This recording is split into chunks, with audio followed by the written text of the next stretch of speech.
Coming up on We Talk News this week, safe banking for cannabis gets reintroduced to the House of Representatives. Is this the first step in federal reform? New York Governor Andrew Cuomo might be a bit distracted these days, but his legal cannabis initiative in his state is getting closer to becoming a reality as the New York Senate dots the I's on an agreement. And don't call UFC fighter Elias Theodorou a stoner. He's a pro and now a legal medicinal user of cannabis in Canada. On We Talk News, next. We are Pro Cannabis Media.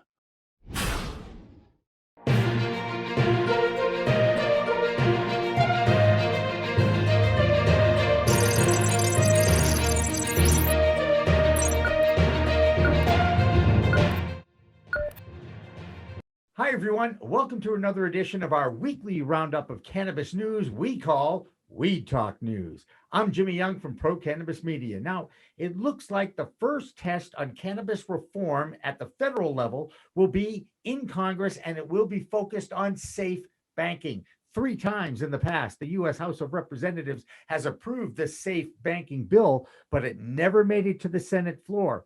As we know, the party makeup of that Senate has changed, with Democrats holding a slim 1-vote majority.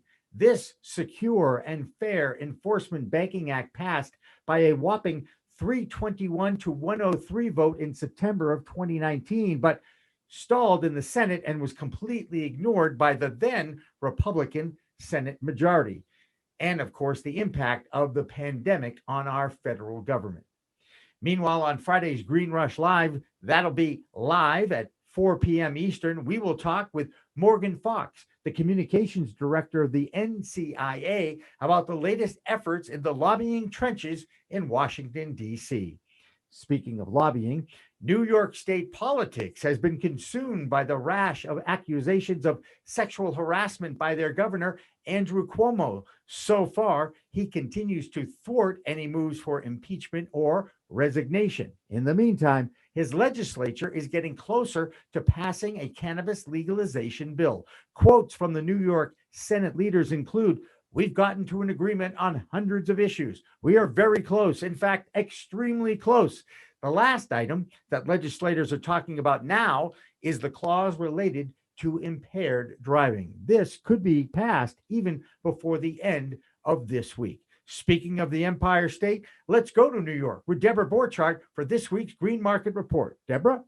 This week, Cresco Labs said it was buying Massachusetts-based Cultivate Licensing and BL Real Estate for roughly $90 million, plus an earnout of up to $68 million. The company has 2 operational dispensaries, one in Leicester and one in Framingham, and a 3rd dispensary in Worcester is expected to open in the 2nd quarter of 2021. The deal is expected to close in the 4th quarter. Cannabis SPAC Green Rose Acquisition Corp. said it was acquiring 4 cannabis companies, which it has dubbed the platform. The companies are Shango Holdings, FutureWorks, TheraPlant, and True Harvest. The total initial value of this deal is $210 million, with a maximum earnout of $110 million. Green Rose says it plans to initiate an offering of $150 million.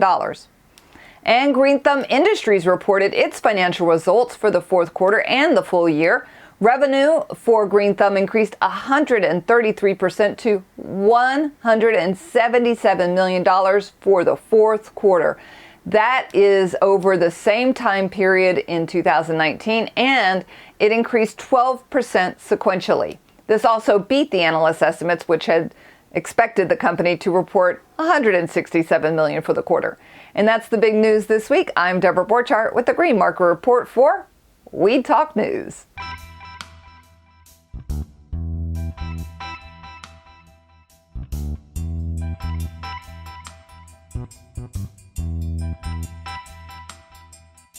So have you ever ordered cannabis online from a dispensary? If you said yes, then chances are you know of the company called Dutchie. In fact, there are over 2,000 dispensaries using it. If you were to take a venture at a guess of the valuation of that platform, you would have to go north of $1 billion.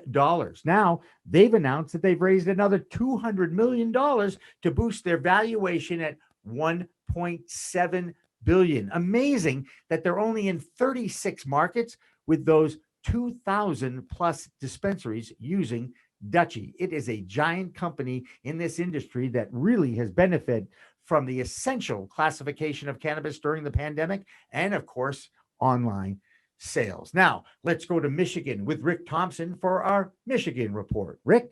Yes, I'm Rick Thompson from MICBD with this week's Michigan report for Weed Talk News.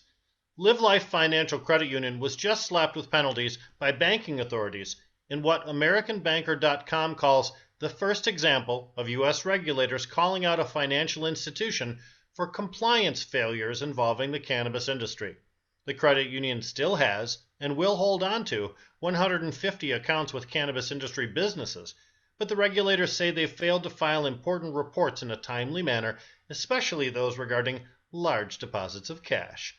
The penalty imposed by the feds is a freeze on new cannabis accounts until the credit union gets their reporting in order, to which the government is requiring Live Life to install a computerized monitoring and reporting system by April 30 of this year.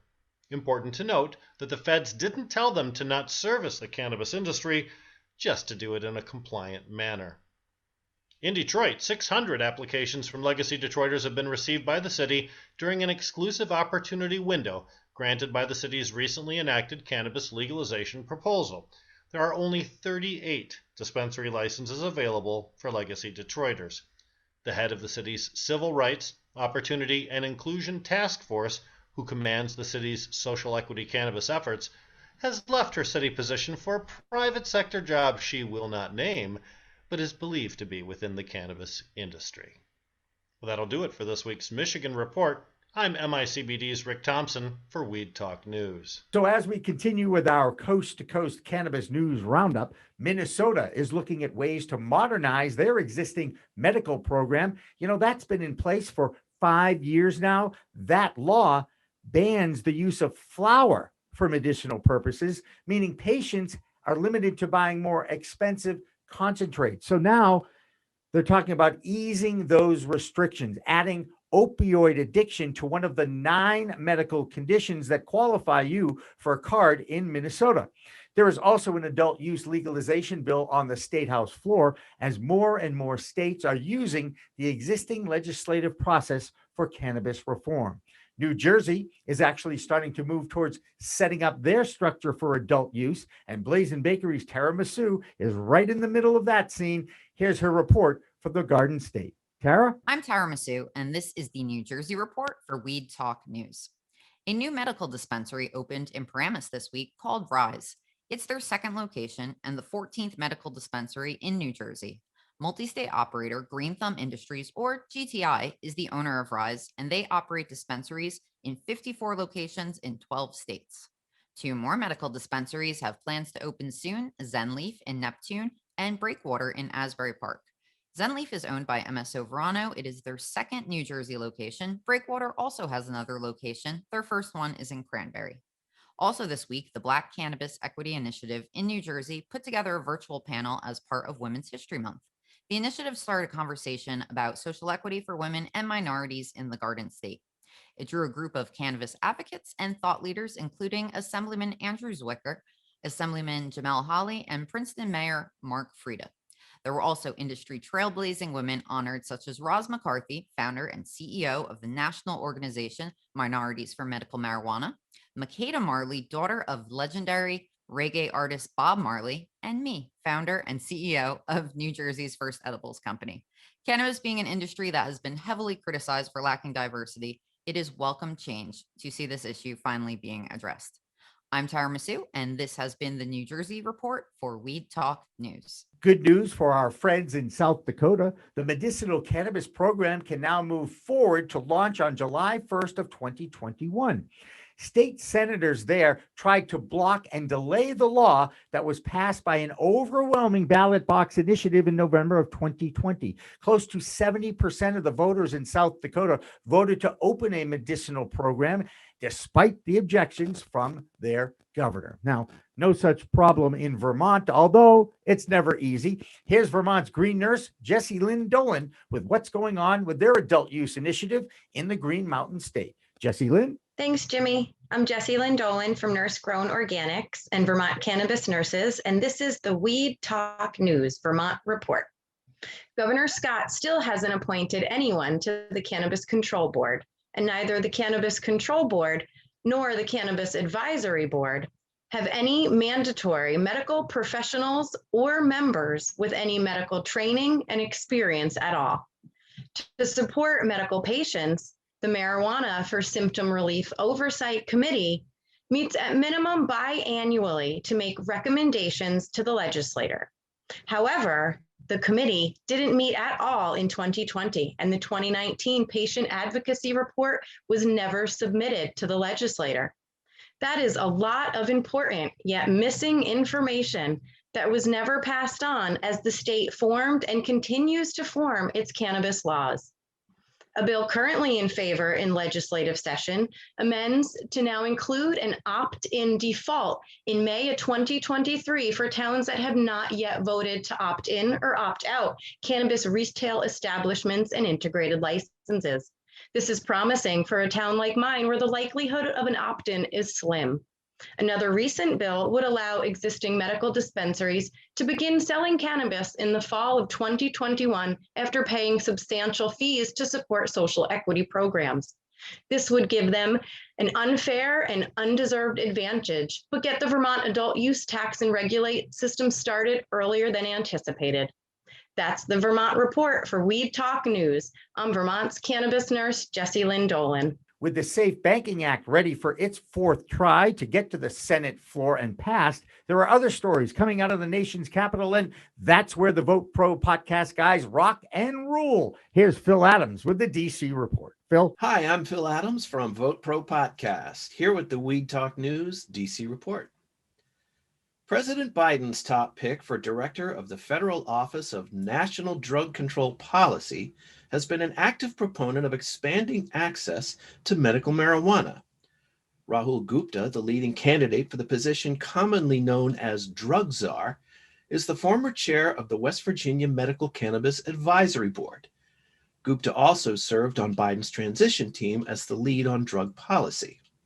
While serving on the advisory board, Gupta publicly recognized the therapeutic benefits of cannabis and worked to institute a legal cannabis program in West Virginia, authorizing medical use of marijuana, which remains illegal under federal law. The ONDCP director is explicitly required by federal law to oppose efforts to legalize any drug banned under the Controlled Substances Act. The Safe Banking Act was reintroduced in the House this week. Colorado Representative Ed Perlmutter was joined by more than 100 co-sponsors of both parties to refile the Secure and Fair Enforcement Banking Act. The legislation would allow financial institutions to serve the cannabis industry without facing federal penalties. Many banks and credit unions have balked at taking on cannabis clients because of federal sanctions. As a result, cannabis companies are forced to operate on a cash basis, complicating their compliance with financial regulations and making them vulnerable to criminal activity. In a press release, Perlmutter said, quote, "It's time to enact safe banking to align federal and state laws and reduce the public safety risk in our communities." A companion bill is expected to be introduced into the Senate next week. Another bipartisan cannabis bill was introduced in the Senate this week. The clarifying law around insurance of marijuana, or CLAIM Act, would prohibit the federal government from penalizing insurance providers simply for covering cannabis industry firms. The bill would also require the Government Accountability Office to report on any barriers to access to financial services imposed on cannabis businesses. Democratic Senator Bob Menendez of New Jersey and Republican Senator Rand Paul of Kentucky are co-sponsors of the CLAIM Act. Paul said of the legislation, quote, "The principles behind the CLAIM Act are simple. Respect the voices of the states and their people, and stop shutting out legitimate businesses from obtaining basic protections." Representative Nydia Velasquez of New York is expected to introduce a version of the bill in the House. That's the Weed Talk News DC report for this week. I'm Phil Adams from Vote Pro Podcast. The news is not so good in New Mexico, where their governor, Michelle Grisham, is in favor of cannabis legalization, but the legislators there are still split over all the same old issues of taxation, expungement of records, and licensing. The final bill might go to a vote on the Senate floor within a week, but advocates there are not confident. One guy who is living in the most confident cannabis nation in North America is Solomon Israel from MJ Biz Daily's International Bureau. He has our Canadian Cannabis Report. Solomon? I'm Solomon Israel from Marijuana Business Daily International, and this is the Weed Talk News Canadian Cannabis Report. Canadian cannabis company Hexo has reported a net loss of 21 million Canadian dollars for its second quarter. Hexo increased sales of adult use cannabis during the quarter and reported a positive adjusted EBITDA figure despite the quarterly loss. CEO Sebastian St. Louis told investors that Canada's cannabis industry is getting more and more competitive. Aurora Cannabis is now taking offers for an enormous cannabis greenhouse in Medicine Hat, Alberta. The company announced it was pulling the plug on the Aurora Sun facility last November. It has not set a specific price for the greenhouse, which measures 1.7 million square feet. And Canopy Growth is raising cash once again. The company has announced a $750 million senior secured loan with the option to borrow $500 million more. The loan comes shortly after Canopy filed the shelf prospectus that would allow it to raise up to $2 billion over 25 months.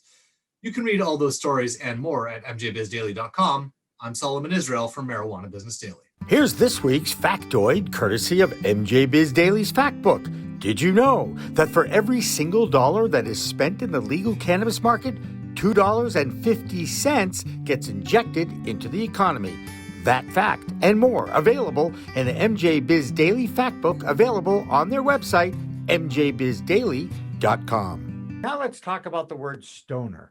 That sets off all sorts of images of people who manage to let this plant take over their lives. It feeds the prohibitionists out there who think everyone who uses cannabis just sits around all day on the couch entertained by watching the paint dry. Well, now there is research to refute that stereotype. Researchers looked at cannabis user data conducted by the National Longitudinal Study of Adolescent to Adult Health. They concluded that cannabis use was not associated with a negative impact on exercise frequency. Now, this supports the anecdotal evidence of many who use or have used cannabis during exercise or even competitions. I've personally interviewed former NFL players who were battling injuries and used it during games as well as for recovery. Now you see lots of yoga professionals incorporating cannabis use into their classes, and more professional athletes are investing in the cannabis industry because they've learned of the benefits to their wellness pursuit after or during their careers. Now, one guy is UFC fighter Elias Theodorou. He is the Canadian champion of the Ultimate Fighter Series, and now he's approved to use medicinal cannabis by the British Columbia Athletic Commission. He was prescribed opioids first for his bilateral neuropathy, but found more relief from pain and recovery from cannabis. Now, finally, tonight, shots for pot. That's right. Get your COVID shots in Arizona, and you might get an edible to go. The Mint locations in Arizona are offering a free edible if you show your proof of vaccination card or receipt. Now, Arizona is not alone in this gifting incentive. Washington, D.C. and the Greenhouse Dispensary in Michigan also offer free pre-rolls after you roll up your sleeve. So let's get out there and get our shots for COVID or for pot. That's Weed Talk News for this week. I'm Jimmy Young, and remember, it's a whole new world of weed out there. Use it responsibly. PCM TV is supported by Salient Systems, a world leader in video management security, and by Revolutionary Clinics, a medical dispensary where the patient comes first, and by Accounting Buds, your number one CPA specialist for the cannabis industry. Hi, I'm Ben Schauer, New England rep for Salient Video Management Systems. Let me tell you what makes us different in the security space. We're your trusted advisors for all your security needs. I know how complicated the regulations are in cannabis, and working with Salient Systems will be the polar opposite of that. I give free consultations and will walk you through every step of the process, so that you can get what you need at the price you can afford. We're robust, we're simple and scalable. We're Salient Systems, your solutions to all your security needs. Please contact me at the information below, and I'm looking forward to being your trusted advisor.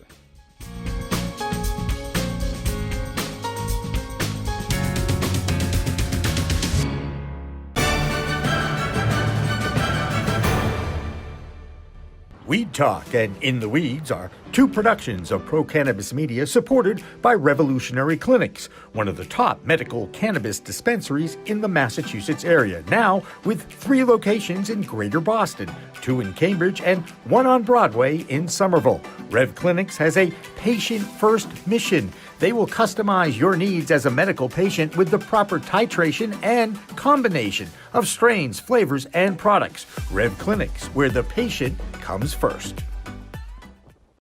Pro Cannabis Media programming is available live and on demand on our Facebook page at Pro Canna Media, on Instagram at Pro Cannabis Media, on LinkedIn also at Pro Cannabis Media, on YouTube and YouTube Live on Pro Cannabis Media, Twitter at Pro Canna Media, and on twitch.tv/Pro Cannabis Media. So like, share, and subscribe to all of our content, newsletters, and shows live or on demand. We are Pro Cannabis Media.